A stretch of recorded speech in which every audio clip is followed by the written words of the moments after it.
Hi, welcome to Street Priest Ministries. I'm your host, Brother Jay, as we're taking the Gospels back to the street. Today's drive-through message is the Book of Jubilees. We're still plowing through the Book of Jubilees, part 6. The book right here. Okay. All right, we're going to continue on. We left off about Noah. We left off that Noah offers a sacrifice and the cursing of Cain.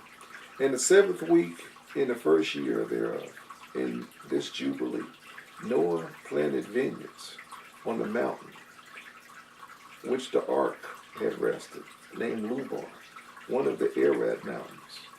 And they produced fruit in the 4th year. And he guarded their fruit and gathered it this year in the 7th month. And he made wine therefrom and put it into a vessel. I love wine. Get my teaching, pass the wine, Jesus. I taught on wine. And he made wine therefrom, and put it into a vessel, and kept it until the 5th year, until the first day. Well, that's some potent wine. Oh, Noah, a winemaker. As a matter of fact, this is fact, not fiction. They found the ark, Ron Wyatt and his son. They found the ark. This is all factual. And where God said the ark was, Mount Ararat in Turkey. And also around the mountain. They couldn't figure out why they had all these wild grapes. Thanks to Noah. Grapes that aren't indigenous to the area. Noah planted those grapes. Those are his vineyards. Telling you in the Bible. This backs up Genesis. So Noah knew how to preserve wine so it'd be good wine. Believe me, Brother Jay knows good wine from rot gut. And he made wine therefrom and put it into a vessel and kept it until the 5th year. It's a 5-year-old wine, until the first day on the new moon of the 1st month. And he celebrated with joy the day of this feast. And he made a burnt sacrifice unto the Lord, 1 young ox and 1 ram, and 7 sheep, each a year old, and a kid of the goats. And he made atonement thereby for himself and his son. And he prepared the first kid and placed one of its. He prepared the first kid, the baby goat, and placed some of its blood on the flesh that was on the altar, which he had made. And all the fat he laid on the altar, where he made the burnt sacrifice, and the ox, and the ram, and the sheep. And he laid all the flesh upon the altar. And he placed all their offerings mingled with oil upon it. Now, this is for you animal activists out here. These are real rams, lambs, sheep, goats. It's a real animal. He's killed for a sacrifice unto God, a burnt offering. They're under the Old Testament, where the animals took the place of the humans. And they had to make atonement until Christ was to come, the Lamb of God slain from the foundation of the world, to buy up all those animal and sacrifices, like fiat money, until Christ was to come, the substance, with the Old Testament represented. And now we're in the New Testament. We ain't under the law of animal sacrifice and Sabbaths and all that stuff. You faithing, as Paul said, you're keeping the law. The Holy Spirit that knows no sin. But you keep that connection of faith. Now, we sin every day. We're going to fall short, but you still got the old man, too. And that's what I teach here at Street Priest. I don't care what kind of dirty, low-down, rotten sin you are. I don't care if you're a witch on the broom or a wizard. Start over with Christ. You become a new creation. He can deliver you from whatever bondage, drugs, sex, alcohol, whatever's pleasant. That's what I teach, is keep the faith connection. I don't teach you to do this and to do that. You have within your power to abstain from certain things that can cause tension between you and God, like celebration of these holy days and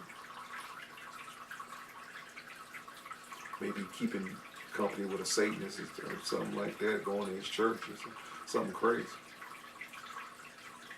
Certain things you can't avoid.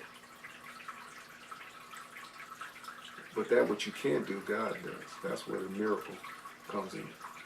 There's a lot of things I used to love to do and did, including sports, that God delivered me from. I had no desire for it. Did one thing at a time. You know, I'm far from perfect. You know, I preach Christ and live my own convictions proud. That's what separates me apart from most of you. I think you're perfect. Brother better than you and sister holier than thou. And we know what you do behind closed doors, don't we? Well, we know.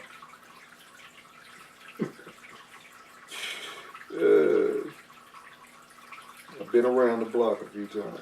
Sorry to get me.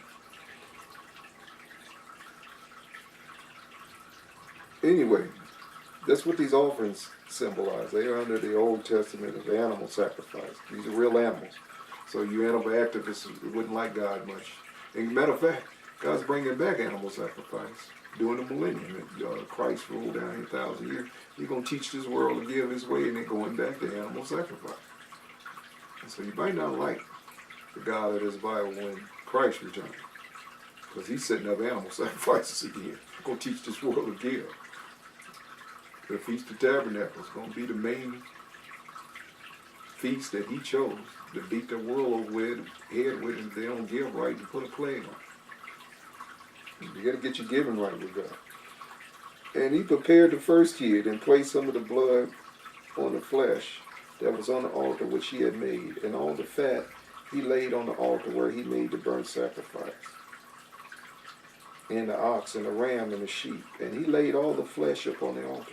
And he placed all their offerings mingled with oil upon it. And afterwards he sprinkled wine on the fire, which he had previously made on the altar.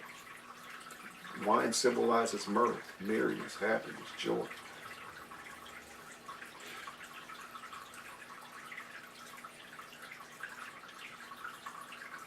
And afterwards he sprinkled wine on the fire, which he had previously made on the altar, and he placed incense on the altar and caused a sweet savor to ascend acceptable before the Lord his God.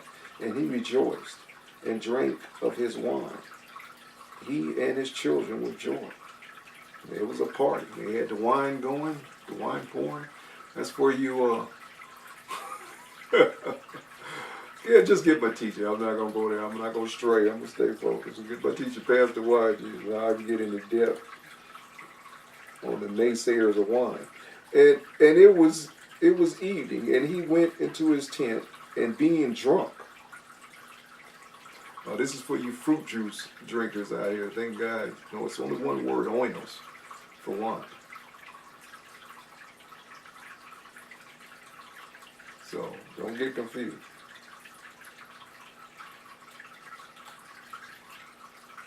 This wine will get you drunk. This ain't no grape juice. Grape juice don't get you drunk. You drink that, it just pass through you.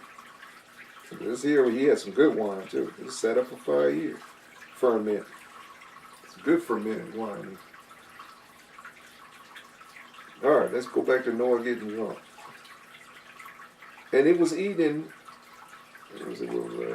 and he rejoiced and drank his wine, he and his children, with joy. And it was evening, and he went into his tent, and being drunken, he lay down and slept. Now, I personally believe that the atmosphere was different, had changed, and Noah was in a new world, coming from the antediluvian world. And the oxygen density, everything was thicker. You had your sea that was above the sea, body of water, water canopy. And so the wine probably wouldn't have been as strong, nowhere near as strong as it is now in this world that Noah finds himself in, which is a different world. The animals were bigger, everything was bigger where he came from, everything was different. So that's my take on it. Take it with a grain of salt. I think Noah was surprised by his own wine. And he rejoiced and drank of his wine, he and his children, and it was eaten. As he went into his tent, and being drunken, he lay down and slept, and was uncovered in his tent as he slept. Now, I've read this time and time again, and there's recorded, and you can read about it in different lost books, because there's pieces of the puzzle of Genesis, because Genesis just pretty much seems to condense everything, but there's more detail in these lost books, and you get an idea of what was stolen from Noah was those animal skins that was passed down from Adam, and they had some kind of superpowers in them that protected them from the animal. And he was uncovered, meaning he stole that covenant skin that was passed down from Adam, because God made that for Adam and gave it to him and his wife. They had fig leaves, tried to cover themselves with fig leaves. After the fall, they realized they were naked. But God clothed them. He killed the lamb. God killed the lamb and clothed them with the skin. His symbol of his righteousness, and made a covenant with him that Christ was to come through the woman's seed, and also the seed of the serpent would resist the righteous seed, be warfare, which it has. That's under Nimrod, and this serpent seed. Now, them lamb skins had some kind of power to them over animals. See, we never did understand how Noah was able to get all the animals to come to the ark. Lions and everything else included. Even though I believe he took them in when they were babies, because I believe they were, all, like I said, all animals was 10 times, or whatever, 100 times larger than what we see now. And that part of fossilized history is true. But the earth ain't been around no millions of years in the sense that scientists is talking about with dinosaurs and all that. It would have been found way more fossils, way more humans, all that. So obviously we're dealing in a few thousand year history, maybe 5,000 to 6,000 years. Now Genesis 1:2 talks about, and I've taught on that, so you can get all my teaching on that, but it talks about the earth being here before. Now that's a vast gulf of time. Jeremiah 4 talks about that Satan was here. He was, before he was Satan, he was Lucifer. And he was the cherubim in charge of the Garden of Eden. The Garden of Eden was here on earth. And it was destroyed by the fall, the warfare that took place. And God recreated it and put Adam in it.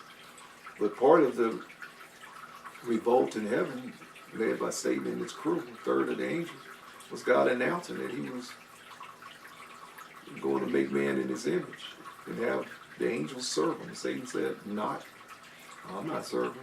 So Satan went to war. God enlisted a third to follow him in his treason against God the Father.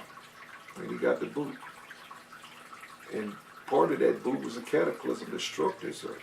Now, if you want to go there, I have no problem. Prior to Genesis 1:2 of creation, for as the earth being here, well, for God knows how many millenniums, I don't know. But I know when he recreated it, we're talking recent history. Don't tell how long this earth was here before that, but when he recreated, that's when all the animals and everything else came. Now who knows what was, we know that this place, as Jeremiah said, was a place for international commerce, international galactic beings, fallen angels. Before they were fallen, they had assignments. It was Earth Station. And Lucifer was the choir leader here. He was a songbird. This was his dominion.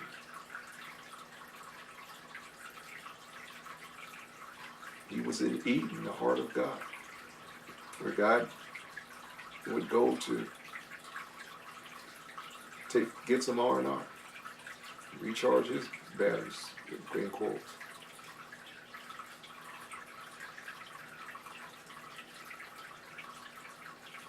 And that would make sense. Now, those lambskins were stolen. That's why he was uncovered. He took them from him. While he slept. The wicked Ham. And that would make more sense. And it was even, he went down to his tent being drunk, and he lay down and slept. And uncovered in his tent he slept. And Ham saw Noah, his father, naked, and went forth and told his two brethren without. And Shem took his garment and arose, he and Japheth, and they placed the garment on their shoulders, and went backwards and covered the shame of their father. And their faces were backwards. Now Noah was a priest of God. He took the place of Adam. And those, what was stolen from him, was a type, something had to do with deeper than just the skins himself, in representation. Because it says he was uncovered, just like Adam and Eve were uncovered. Very important to think about. And Shem took his garment and rose Japheth. Now they did the right thing. They didn't even look on their father's nakedness. And they placed the garment on their shoulders and went backward and covered the shame of their father.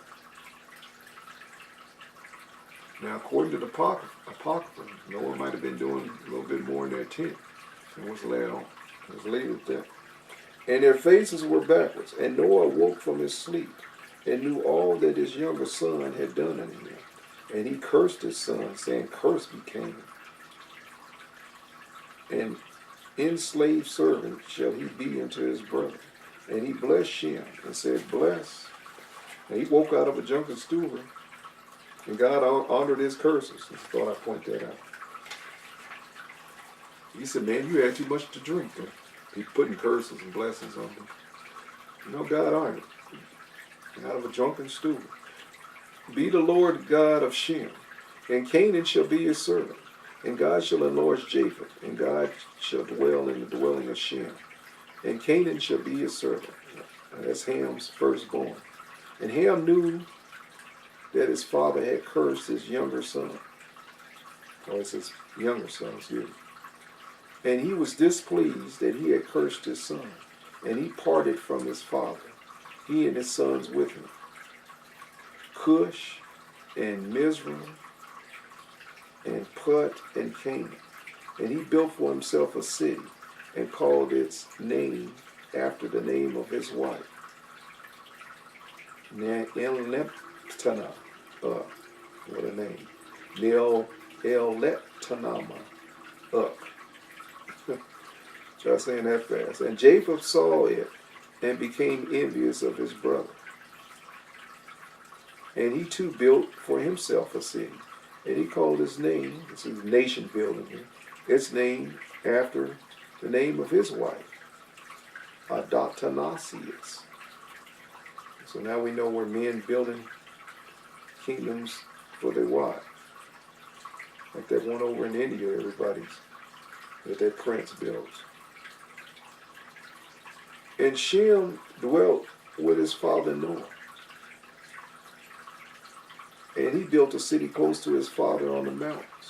And he too called its name after the name of his wife. Sadak Quatel Lapapap, whatever. I ain't trying to mess with that. And behold, these three cities are near Mount Lubar, fronting the mountain on its east, Seklalabad and Natalalak on the south, and Adonanasis toward the west. And these are the sons of Shem, Elam and Asher And Apartheid, his son, was born 2 years after the flood, and Lud and Aram, the sons of Japheth, Gomer and Magog, and Madai and Javan, and Tubal, and Meshach, and Tyrus. These are the sons of Noah. And in the 28th Jubilee, Noah began to enjoin upon his sons. And he knew. Let me read that. Noah began to enjoin upon his sons the ordinances and commandments and all the judgments that he knew. He exhorted his sons to observe righteousness and to cover the shame of their flesh and to bless their creator and honor father and mother and love thy neighbor and guard their souls from fornication and uncleanness and all iniquity. For owing to these things came the flood upon the earth, namely owing to fornication, wherein the watchers against the law of their ordinances went a whoring after the daughters of men. These fallen angels had sex with the women in Galatians. You read about in Galatians 6:6 and produced giants. And they made the beginning of uncleanness. And they begat sons. And they begat sons, the Nephilim, the fallen ones, Naphal. And they were all unalike. And they devoured one another. They were cannibals. That's where cannibalism comes from. And the giants slew Nephal. And the Nephal slew the Eljo. And the Eljo mankind. And one man another. And everyone sold himself to work iniquity, to shed much blood. They were despots. And the earth was filled with iniquity. And after this they sinned against the beast. They had sex with the animals, bestiality. And all the movement, and all that moveth and walketh on the earth. And much blood was shed on the earth. They were genetically engineering and crossbreeding animals as well. He's very, very smart. We're just coming around that now. They perverted God's nature and his law. Created freaks and monsters. And every imagination, this is the Atlantean civilization, every imagination and desire of men imagine vanity and evil continually. And the Lord destroyed everything from off the face of the earth because of the wickedness of their deeds. And because of the blood which they had shed in the midst of the earth, he destroyed everything.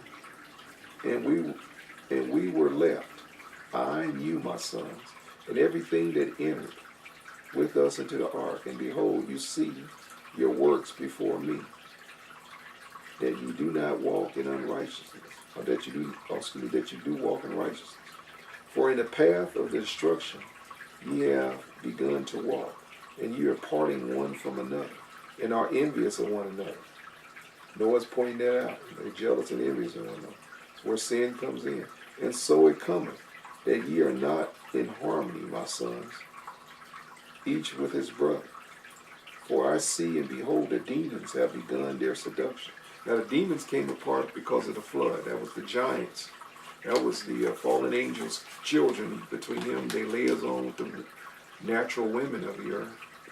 They produced these monsters, these hybrids, the Nephilim. And the Nephilim, when they died, they became the demons of today. That's where we get the demons from. These are hybrid beings, amphibious beings, half angelic and half human, that are demons, they're tortured. That's why when they possess, they have an appetite for flesh. What cannibal is, priest of Baal, worshiping these demon gods. Moloch, all the appetite for flesh. You got the fallen angels' appetite for flesh too, as well as a demon.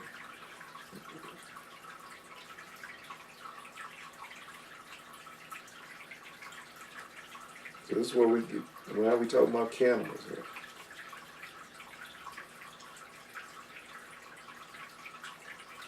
And let me see, where was I at? For owing to these three things came the flood upon the earth, namely owing to fornication, wherein the watchers against the law of their ordinances went whoring after the daughters of men, and took themselves wives of all which they chose. They raped them, they took them anyway. It wasn't like they proposed to them. And they made the beginning of uncleanness, and they began sons of Nephilim, and they were all unalike, and they devoured one another.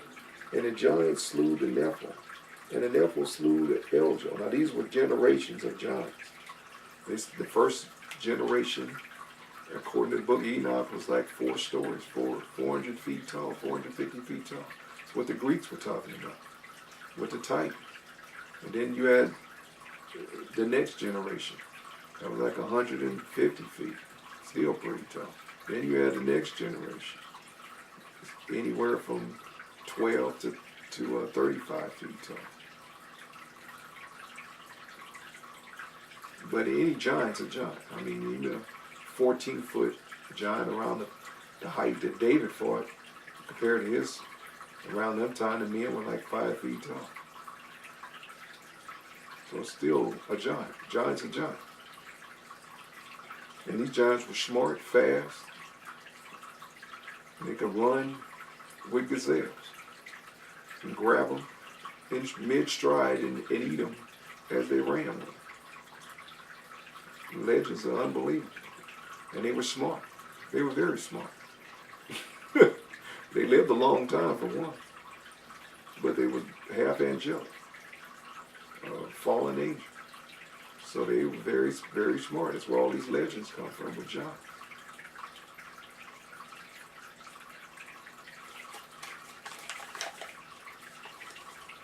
And they begat sons of Nephilim, and they were all unlike, and they devoured one another. And the giants slew the Nephilim, and the Nephilim slew the Eljo, and Eljo mankind one man another. And everyone sold himself to work iniquity, and to shed much blood. And the earth was filled with iniquity. And after this, they sinned against the beast, and birds, and all that moved with it. Genetic engineering, GMO. And all that moveth and walketh on the earth, and much blood was shed on the earth. And every imagination and desire of men imagined vanity and evil continued. And the Lord destroyed everything from off the face of the earth because of the wickedness of their deeds, and because of the blood which they had shed in the midst of the earth. He destroyed everything. And we were left, and you and my sons, and everything that entered with us into the ark. And behold, I see your works before me, that you do not walk in righteousness. For the path of destruction ye have begun to walk. Ye are parting one from another, and envious of one another. And so it cometh, that ye are not in harmony, my sons, with each his brother. For I see, behold, the demons have begun their seduction against you, and against your children. And now I fear on your behalf, that after my death ye will shed the blood of men upon the earth, that ye too will be destroyed from the face of the earth. And whoso sheddeth man's blood, and whosoever eateth the blood of any flesh, will all that be destroyed from the earth. And there will not be left any man that eateth blood, or that sheddeth the blood of man on the earth, nor will it be left him any seed of descendants living under heaven. For unto Sheol will they go, into hell, and into a place of condemnation will they descend, and into darkness of the deep will they be removed by the violent death, the abyss, or Tarshish. There shall be no blood seen upon you. Of all the blood there shall be all the days which ye have killed any beast or cattle, whatever flieth upon the earth. And work ye good work to your souls, by covering up that which had been shed on the face of the earth. And ye shall not be like them who eateth blood, but guard yourselves, and none may eat blood before you. Cover the blood, for thus have I been commanded to testify to you and your children together with all flesh. And suffer not the soul to be eaten with flesh, that your blood, which is your life, may not be required of the hand of any flesh that sheddeth it on the earth. For the earth will not be clean from the blood which had been shed upon it. For only through the blood of him that shed it will the earth be purified through all its generations. And now, my children, hearken, work judgment and righteousness, that ye may be planted in righteousness over the face of the whole earth, and your glory lifted up before my God, who saved me from the waters of the flood. And behold, you will go and build for yourselves cities, and plant them all the plants that are upon the earth, and moreover all fruit-bearing trees. For three years the fruit of everything that is eaten will not be gathered, and in the fourth year its fruit will be accounted holy, and it will offer the first fruits, acceptable before the Most High God, who created heaven and all things. God, no one's teaching them to give back, to show God your gratitude. That's what worship is, shipping the word. When you value God, show him. I can't testify no better than your pocketbook. Or the value to the word and the man of God that brings you the word. Noah's a man of God. He's a priest of the priestly line. We take the priests of today, of the Old Testament. Let them offer in abundance the first of the wine in order, first fruits on the altar of the Lord, who receiveth it. And what is left, let the servants of the house of the Lord eat before the altar which he receiveth. And in the 5th year, make ye release, so that your release is righteousness and uprightness, and ye shall be righteous. And all that ye plant will prosper. God said, I'll bless